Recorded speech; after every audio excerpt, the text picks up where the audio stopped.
Hello, everyone, and welcome to the Teachers Talk podcast. My name is Alex, but in these podcasts, I'll be going by Jeff, as that's what my professional counterparts know me as.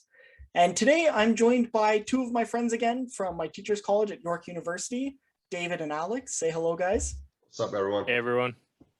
Perfect. Yeah. So we figured now that we're going to be going into our second year relatively soon, that we should talk about what lectures looked like, what we thought about them over the course of our first year, how they could be improved, and what we really liked about them or not, for example. um, we all have different stories to tell, so I'm sure it'll be somewhat entertaining at least. But yeah, I guess let's get into it. So I guess we'll go David and then Alex, but what type of lectures did you see over the course of the past year? What did you think about them? Yeah. So there are definitely a variety of different types of lectures, I'd say. But my favorite, of course, were the short 30-minute to 1-hour class discussions with some teacher-guided questioning. And this was similar to how tutorials would work throughout the year. And then that led into some small group synthesis tasks or small group discussions to clarify material and build on understanding. I felt that the social interaction components were really important to support my learning and really keep me engaged in the content. When the lectures involved that back and forth between the students and teacher, it really felt like my ideas mattered and we were learning with the professor and not just being told information and taught at. This resulted in obviously more opportunities to think, create meaningful connections and collaboration, and ultimately learn. Yeah, in terms of like other types of lectures we saw, probably the I guess the traditional type that most universities probably sort of like the teacher-led classes where you would sit at a computer screen for 3 hours, 2 hours, and then you would kind of go do your own thing afterwards. And so I wouldn't say it definitely wasn't my favorite, especially getting up at 8 a.m. sometimes only to hear a prof drone on for 2 hours and then students fall asleep during the lecture. As entertaining as that was for, I think, the three of us, I'd up in one of our classes a few times. But sometimes the teacher-led stuff does work because there's 200 kids in a class. It's not necessarily as easy for everyone to kind of voice their own opinions. Organizing breakout rooms and Zooms a little bit harder, and so it's still a good way to receive information. And then those types of classes having asynchronous components, it allows you to kind of just do stuff at your own pace. So you're not rushing. All of our, I mean, obviously we have definitely talked about this. I'm sure we'll talk about it again, but the deadlines in our program are not super stingy. They weren't super like crunched. It's not like stuffs are doing 2 days, 3 days, 4 days. You'll have a couple of weeks to do something.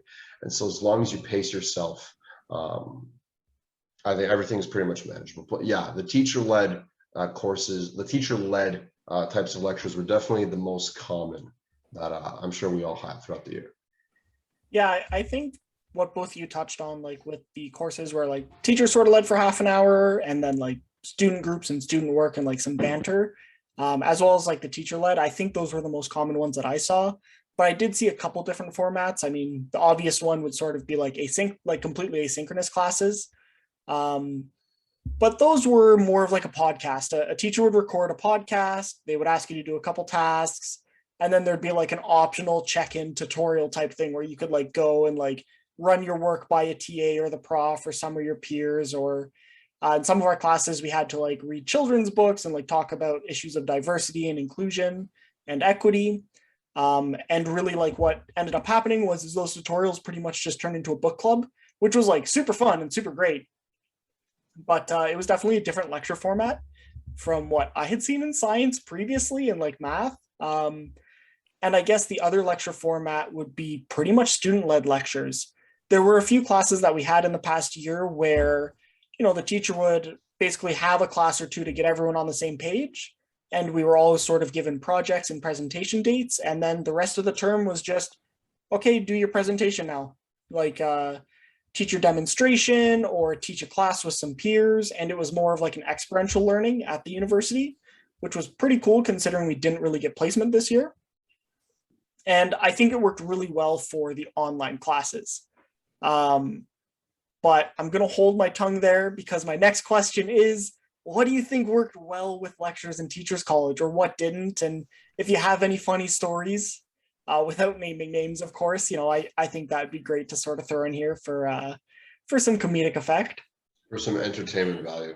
Yeah. I guess I'll start with what worked well first. What worked well, I think, the small group work and discussions. Definitely some minds-on interactive activities. I think we had some one-on-one interview activities that were fun, and at least we got to know someone a little better, which wasn't really a main component of online learning.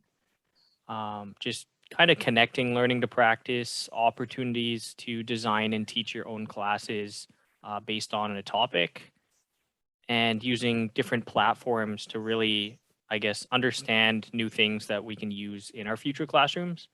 Definitely some things didn't work well. We had some large class discussions and student-led lectures that ended with some confrontations where some students ended up calling out other students because they didn't agree with what they said, which led to a very awkward rest of the class.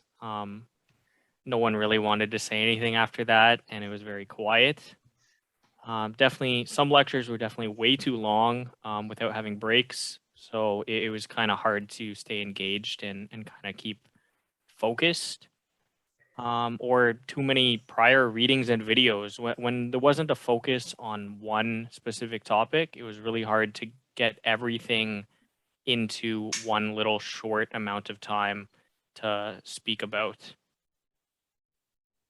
Yeah, absolutely. Yeah, for sure. I mean, as much comedic value as classroom beefs provide, sometimes it's not necessarily something you want to see, because these are going to be our future colleagues, and we want to, obviously there'll be differences of opinions and ideas, and that's absolutely encouraged. You're not always going to agree on every single thing with someone, but for it to escalate in any sort of confrontational matter, I'm not really sure that's kind of the right way to go.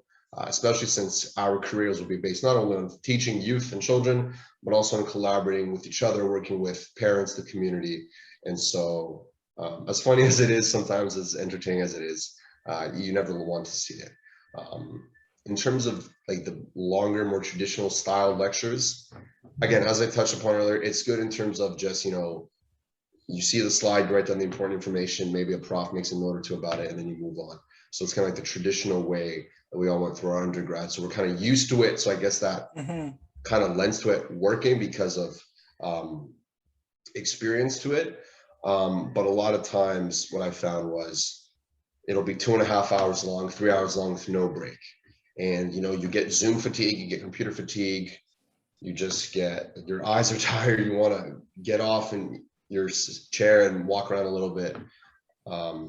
And I mean, I appreciate the fact that the professors were also going through the struggle, but sometimes if there was more open dialogue between students and professors, I think that could have, made things a little bit smoother, made it a little bit easier for everyone. Because sometimes it'll be just the professor talking for an extended period of time, not receiving or not allowing for students to provide any feedback.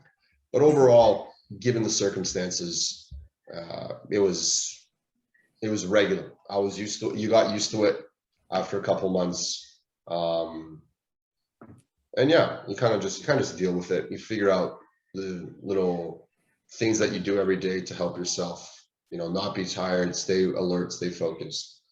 And yeah, it became part of everyday life after a month or two. Yeah, and you know what, like as you were sort of saying that, I was thinking about some of the lectures that we've had that have been primary teacher led. And I was thinking of a couple courses that, no minds on activities. So no like little activities to get you engaged, and, 8 o'clock in the morning and online. So in some classes, you'd have these profs droning on with like, and again, some older profs who like aren't necessarily as great with technology. And because the pandemic caused everything to be forced online, they had to adapt really quickly to something they weren't prepared for. But they're sort of like droning on about certain topics. And it's not that it wasn't interesting, but like voice would just put you to sleep. And I remember there were a few classes in a row where some guy just fell asleep with his computer and was snoring through the whole class. And because the prof was a little bit older and not as good with technology, he didn't know how to mute him. So we went through a couple classes with this guy just snoring. Like a good 45 minutes straight. Like Yeah. no one knew what was going on. Or yeah, like when people just forget that they're not muted and just say stuff. I remember there was this one class that I was in. I can't remember which class it was. I don't know if either of you were in that section, maybe, but either way, there was this one guy. I can't remember exactly who it was, but he called out the teacher, being like, "This is such a stupid class. I can't believe it." And like he wasn't muted. And the prof just stopped like dead in the middle of her speech and called him out in front of the whole class, all the TAs, everything. It was hilarious. Like I felt bad for him because he just didn't realize that he was muted, but it's also your responsibility. And like, I don't know about you guys, but like for me, when I'm supposed to be like muted or like not talking or like thinking I'm gonna like, oh, I don't really agree with this, I don't say it, even if I think I'm muted. Cause like, what happens if you're not? Oh yeah, and you're toast. Yeah. you don't want to end up on the bad side. Oh no. But I think another thing that was really, I really didn't appreciate too much about lectures, and it had to do more with preparation for lectures, is a lot of lectures in teachers college were like, read these like 3 papers in preparation for next class. And then you'd come into the class and the whole 3-hour lecture would just be summarizing the papers you just read. And there wasn't a lot of like actual discussion about it. It was just, let's have a lecture summarizing the papers. And it wasn't super fun. Or same thing with like the student led, because it was like practice for the students. All the students had already read the lecture material, already knew what was going on pretty much, but it was practice for the presentation group.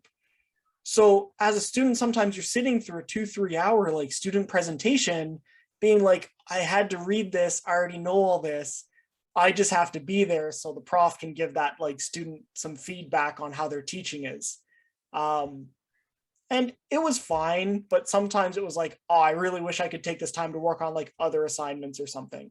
So, but anyways, yeah, I thought that a lot of the lectures worked well. There was just a few things that stood out that's like, maybe should be rethought if online teaching is going to be moving forward. And I think it gives us good insight as well for online teaching if we do that eventually in our careers. And this moves into my last question for the podcast is, how would you recommend that students prepare for the lectures in Teachers College? So the definitely number one, I would say be open-minded to your peers' ideas. Even if you don't agree, I think it's important to be respectful and don't ever attack the person, but attack the argument. And then obviously turn on your camera, try to make those social connections and contributions to really interact with each other and make genuine connections with the material. And definitely discuss things you don't understand with your friends or your classmates. I don't know how many times people would ask questions to the professor that their classmate had just heard the professor answer because they weren't paying attention, or that could be simply found in the syllabus. And yeah, absolutely. If your classmates or friends can't help you, then of course, ask questions to the professor. They are always there to answer whatever you'd like. Yeah, to kind of expand on that last point, our peers, our colleagues are a great source of information, and that's how it's going to be throughout our careers, because we will be working with other teachers, administrative staff, principals, boards, and so on. So that's kind of like a given that it's important to develop those social skills. And obviously it's tough in the current climate, but you just got to do your best with it. So have your camera on, speak openly and freely, but politely as well during Zoom breakout rooms. And don't be afraid to reach out to your professors. I mean, they're there to help you progress, help you learn as an educator, as a teacher. I definitely reached out to profs a few times to, brainstorm either an idea I had for an essay I was unsure about, or clarify certain concepts about, various psychological theories or child development or whatever it was that we were learning. So just be open-minded, be friendly, be polite, because you never know when you're going to start a podcast with a couple of random dudes in your class. And, you might end up working with them on the same board, doing your placements together. So it's better to be happy and to be polite and warm and, you know, seek out conversations. Yeah, I actually want to touch on David's last point as well and sort of give an alternate take on that. So like obviously it's important to get to know your classmates. But you also should find classmates who seem well informed and that like you can trust, because we have a lot of WhatsApp groups or like Facebook groups for each individual class and for the overall year. And so many people, despite things being explicitly said in course syllabi and, you know, schedules and stuff, they have no clue what's going on and they spread a bunch of misinformation. Oh, 100%. Yeah, like those WhatsApp groups can sometimes be toxic if people pass around bad information and then everything gets mixed up. Especially when it's something like maybe you might just be asking a quick, simple question, and obviously, if 12 different people give you 12 different answers, now you're like, yeah, what's going on? I don't know what to do. So like definitely surround yourself with like people like you can trust are good. Like just like good and on top of things and know what they're doing. And I get everyone's busy, but you'll find people thinking that they have answers when they don't actually have the exact answer you're looking for. But outside of that, I think in terms of preparation, I think there's going to be a lot of readings to do when you're in teachers college, and you're not going to have time to read everything. So you sort of need to develop the skill where you're able to look at what a reading might be about or skim it and be like, do I need to read this further, or are we going to talk about this in class where it's just going to be a summary, or is this sort of just an auxiliary piece? There was a lot of papers and a lot of just like chapter readings in books. And if you were going to do all of those readings, you would be spending probably upwards of 4 hours a day doing it for each class, which is just a lot of time. And if you're working or have placement, you just don't have that time. So I recommend skimming and just highlighting stuff in the PDF to revisit for if you need it for whatever else. And also just, as I sort of mentioned and alluded to earlier, stay on top of your schedule. Make sure that you have everything penciled in when stuff is due or like certain group projects, and know your course syllabi in and out. I know that's pretty generic information, but it goes a long way in teachers college when everything is convoluted and your primary contact with your teachers is not through face-to-face, it's through email.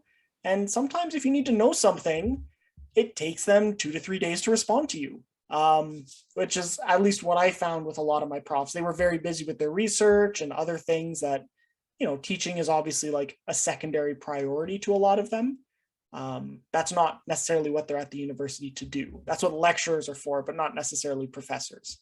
So yeah, just know your profs, know your syllabi, make good friends, and stay on top of things. But I think that's going to be it for this podcast. So I hope you all enjoyed and got something out of it. And thank you for sticking along and watching this far if you have. If you like this content and want to see anything else like it, or some of our teaching demonstrations or other podcasts with us in it, please like and subscribe to the channel. It definitely goes a long way in helping us out and helping us grow our audience. So thank you very much for watching and have a great day, everyone. Bye. Bye, everyone. Take care.